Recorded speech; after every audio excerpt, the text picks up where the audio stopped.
안녕하세요. TV 개넥시입니다. TV 개넥시의 역사여행 그때 그 장소에서 35번째 이야기를 시작하도록 하겠습니다. 자, 본격적으로 시작하기 앞서 다들 아시죠?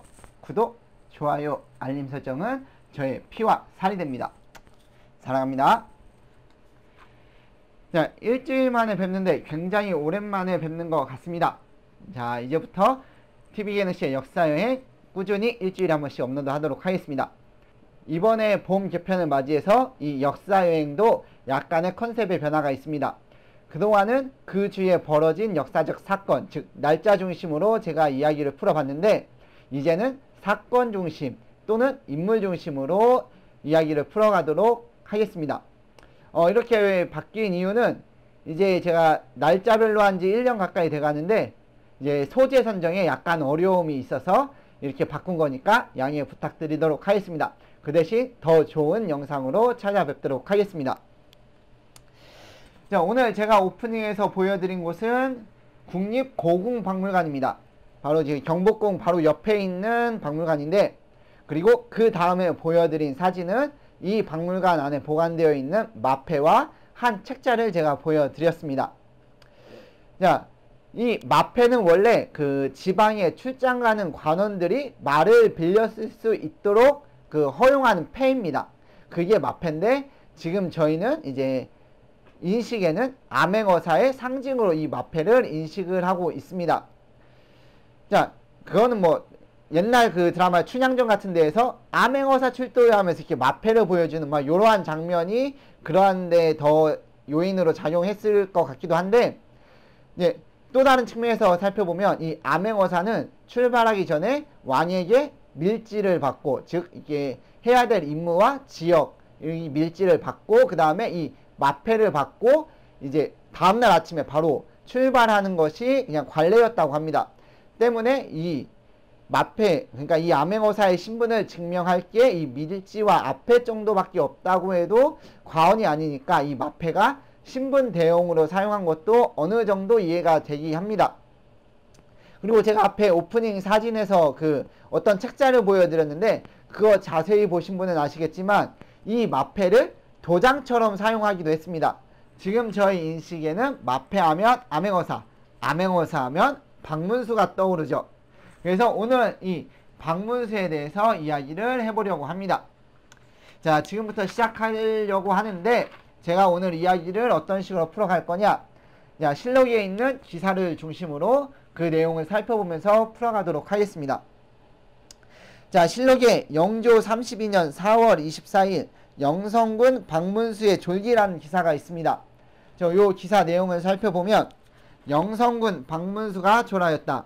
박문수는 춘방에 있을 때부터 이미 임금이 알아줌을 받았으며 무신년 역변 때에 조현명과 더불어 함께 원수의 막부를 도와 개가를 아뢰고 돌아오니 임금의 권위가 날로 융승하여 벼승이 순풍에까지 이르렀다. 나란 일에 대해서는 마음을 다하여 해일하지 아니하며 병조, 호조, 양부에서 이정하고 개혁한 것이 많았으며 누차 병권을 장악하여 사졸의 환심을 얻었다. 그러나 연석에서 때때로 간혹 골기하여 거칠고 조잡한 병통이 있었다. 또 이강자를 사표로 삼아 지론이 시종일관 변하지 아니하였으니 그 때문에 끝내 정승에 제배되지 못하였다. 그가 조람에 미쳐 임금이 슬퍼하여 맞이 않았다. 자, 이거는 박문수가 죽은 다음에 이제 실록에 박문수에 대해서 기록한 그 기록입니다. 자, 그러면 지금부터 이 기록 내용을 바탕으로 박문수에 대해서 알아보도록 하겠습니다. 자, 우선 기사 시작에 박문수를 영성군이라고 칭하고 있습니다. 이 영성군이라고 칭하게 된 거는 이 박문수가 공신이었기 때문에 이 영성군이라는 호칭을 받은 것입니다. 그럼 박문수는 과연 어떠한 공을 세웠길래 이러한 칭호를 얻게 되었을까요? 그것은 바로 그 다음 기사에 나오는 무신년 역병과 관련이 있습니다. 이 무신년 역병은 제가 앞에서도 한번 언급드린 적이 있는 이인자의 난을 가리키는 것입니다. 자, 박문수가 이 이인자의 난을 진압하는 데 공을 세워서 영성군이라는 칭호를 얻게 된 것입니다. 자, 그러면 이 내용에 대해서 조금 더 자세히 알아보도록 하겠습니다. 자, 영조 4년 3월 15일 이인자 등 적이 청주성을 함락시키다. 자, 이인자의 난이 발생했다는 그러한 기사입니다. 자, 그럼 여기에 조정이 대응해서 영조 4년 3월 17일 오명하니 사패하니 유시하다. 이 기사 내용을 살펴보면 오명함은 이내 금영을 겸임케 하여 사로 도순무사로 삼고 순토중군 박찬신을 그대로 도순무 중군으로 참임하며 영남어사 부교리 박문수로 종사관을 겸임케 하니 이내 즉시 내려가 이 소초들을 물리쳐 평정하고 안무토록 하라. 이렇게 기록이 되어 있습니다. 자, 박문수는 이 토벌군의 종사관으로 참여하게 된 것입니다. 이 토벌군은 영조 4년 3월 24일 오명하니 이인자 등을 잡아 서울로 보내다. 자, 여기에서 말하듯이 난을 평정하게 됩니다. 박문수도 따라서 공을 세웠겠죠. 자, 그런데 영조가 명령하기를 영조 4년 4월 8일 오명하니에게 개선치 말고 민들을 진정시킬 것을 유시하다 라고 명령을 합니다. 자, 이때 박문수가 공을 한 번 더 세우게 됩니다. 그 공이 뭐냐? 영조 4년 4월 8일 박문수가 여러 고을에 달아나 피한 자들을 불러 경작을 권면하다라는 기사가 있습니다. 자, 제목만 봐도 박문수가 어떤 공을 세웠는지는 알 수 있을 것 같긴 한데 조금 더 자세히 한번 살펴보도록 하겠습니다. 이때 이인자 등을 잡아서 서울로 압송하긴 했으나 이제 이 난을 따랐던 백성들이 이제 후환이 두려워서 산속으로 다 숨었다고 합니다. 그러니까 이제 마을에서는 농사를 지을 사람이 부족하게 된 것입니다. 이제 이에 박문수가 홀로 단신으로 이제 산속을 누비면서 이제 협박에 의해서 다른 자들은 처벌하지 않을 테니 와서 농사를 지으라고 권면을 했다고 합니다. 자, 이렇게 박문수가 권면을 하고 다니면서 차츰 백성들의 그 생활이 안정이 되고 백성들이 농사를 지으러 내려왔다고 합니다. 그래서 이때 그 누군가가 옆에서 박문수에게 호위병을 데리고 다니는 게 어떻겠냐라고 이야기를 하니까 박문수가 자, 이는 위태로움과 의심을 진정시켜 편안히 하는 길이 아니다. 비록 뜻밖의 근심이 있을지라도 어찌 나라를 위하여 한 번 죽는 것을 겁내겠는가 라고 이야기를 했다고 합니다. 자, 이렇게 전쟁에서도 공을 세우고 그 후 사후처리죠. 그 후에 이제 백성들을 안정시키는데도 공을 세웠습니다. 이러한 공을 인정받아서 영조 4년 4월 26일 오명항에게 녹큰도감의 당상을 제수하다. 영조 4년 4월 29일 오명항 등에게 녹큰을 내리다. 이 기사안을 살펴보면 26일날 2등 공신에 이름을 올리게 됩니다. 그리고 29일날 영성군이라는 칭호를 얻게 됩니다. 자, 이렇게 그 박문수가 공신이 된 과정을 잠깐 살펴보았습니다.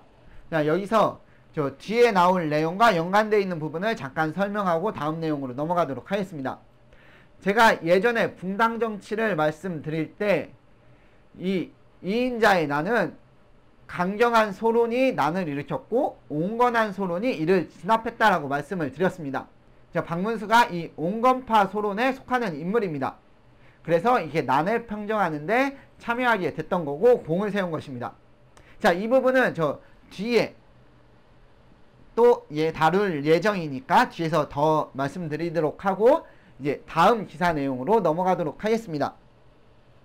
자, 다음 내용은 양부에서 개혁한 것이 많다라는 내용인데 이 내용은 관직 생활 동안 이제 박문수가 했던 일들을 말씀드릴 겁니다. 근데 이게 양이 많습니다. 그래서 일단은 이번 영상에서는 어사 박문수로서의 활동을 먼저 말씀드리고 이제 다음 영상에서 이제 나머지 관직 생활에서 했던 그러한 활동들을 말씀드리도록 하겠습니다. 자, 어사 박문수에 대해서 얘기 드릴 건데 그 모두 알고 계시다시피 어사 박문수는 좀 활약을 많이 했죠. 근데 아시는 것처럼 전국을 돌아다닌 것도 아니고 그 다음에 활동 기간이 그렇게 긴 것도 아닙니다. 자, 실록에 따르면은 영조 3년 9월 25일 이태자가 호남의 흉년에 대해 진단하고 조태역이 박문수를 어사로 청구하니 허락하다. 이러한 기사가 있고 영조 7년 11월 17일 안흥을 살피고 온 박문수를 소견하여 보고를 듣다. 이 두 번의 기사입니다.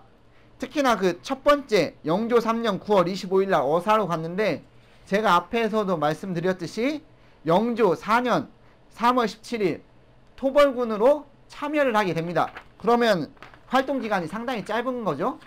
자, 이러한데도 왜 어사 박문수라는 이름이 전국 8도에서 활동한 것처럼 그 다음에 상당히 많은 기간을 한 것처럼 인식하게 됐는지, 그 이유는 그 짧은 기간에도 어사 박문수로서의 그 활동이 그 임팩트가 강했기 때문에 그러한 생각을 가지게 된 것입니다.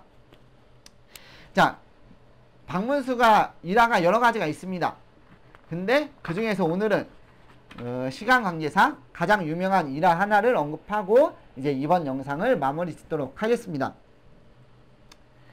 자, 그 가장 유명한 일화는 그 무주구천동과 박문수의 일화입니다. 요 일화는 그 소설 박문수전에 제일 첫 번째에 나오는 그러한 이야기입니다. 아시겠지만 한번 살펴보도록 하겠습니다.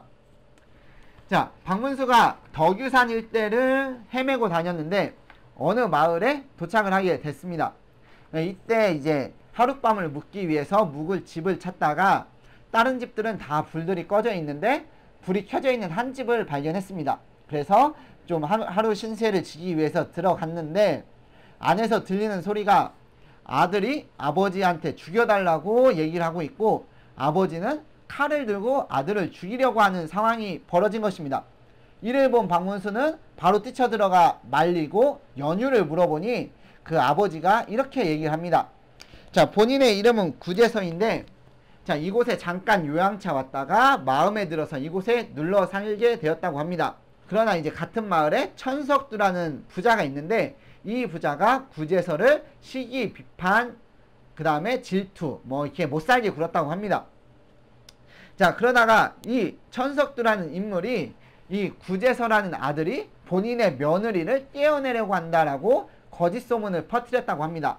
그래서 이 소문을 빌미로 본인, 그러니까 구재서의 아내를 자신의 아내로, 그 다음에 구재서의 며느리를 본인의 며느리로 뺏어가려고 한다고 하는 것입니다. 그리고 그 결혼식이 바로 다음 날에 이루어진다고 했습니다.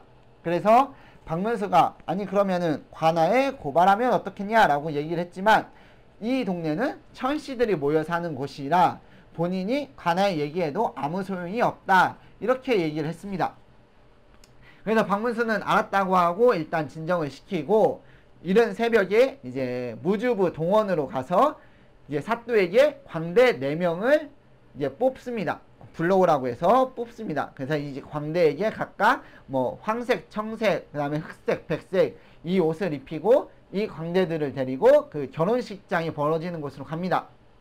이때는 점심때가 조금 지나서 한참 혼례식이 벌어지고 있고 사람들이 많이 북적거리고 있었는데 이때 박문수가 광대들과 함께 나타나가지고 천석두 부자의 목덜미를 잡고 호련히 사라졌습니다. 자, 이렇게 천석두 부자의 벌을 주고 구재서의 그 부자를 구해주는 이러한 일을 벌였습니다. 이후 마을에는 평화가 찾아왔고 구씨와 천씨가 사이좋게 지냈다고 합니다. 그래서 이 마을이 구천동이라고 불리게 되었다고 합니다. 자, 여기서 그 한 가지 더 알아두셔야 될 거는 이 일화의 중요한 건 뭐냐? 뭐 백성들을 구한 것도 좋지만 이 일화가 유명한 이유는 이때 당시 이 구천동은 첩첩산 중에 천씨들이 모여 사는 그러한 집성촌이었습니다. 그래서 이제 관리들이 와서 뭐를 하려고 해도 안 되고 이제 조정에서 손을 못 대고 있는 그러한 지역이었던 거죠. 그런데 이곳에서 박문수가 활약을 하고 이제 어찌 보면 관리로서의 똑바로 할 일을 한 것입니다. 그래서 이 일화가 더욱더 유명해졌다고도 합니다. 자, 박문수에 관한 건 이거 말고도 다른 유명한 일화들이 많긴 하지만 일일이 다 소개해드릴 수는 없고 그 대략적인 내용은 뭐 다들 아시다시피 백성들을 도와주고 그 다음에 탕가놀이들을 혼내는 뭐 이러한 일화들이 많이 있습니다. 자, 이때는 흉년이 겹쳐서 들어서 백성들이 굶어 죽고 있는 상황이었는데 그럼에도 탕가놀이들은 백성에 대한 수탈을 멈추지 않았습니다. 자, 이러한 상황 속에서 박문수의 활약은 한 줄기 빛과도 같았을 것입니다. 그래서 이 어사 방문수의 일화가 전국적으로 퍼지게 되고, 그 다음에 백성들은 기대를 하겠죠. 어사 방문수가 와서 우리를 구해줄 거야. 이런 한 가지 희망을 갖게 되었기 때문에 이 어사 방문수라는 게 전국적으로 퍼지는 요인이 되었다고 합니다. 자, 이번 영상은 여기까지 하고, 이제 다음 영상에서 나머지 관직생활, 방문수가 한 거, 이 방문수가 한 일이 꽤 많습니다. 그래서 그러한 것들을 이제 다음 영상에서 살펴보고, 그 다음에 이제 나머지 기사 내용까지 한번 살펴보도록 하겠습니다. 자, TV 개능씨의 역사여행 그때 그 장소에서 35번째 이야기는 여기서 마치도록 하겠습니다. 시청해주신 여러분 감사합니다.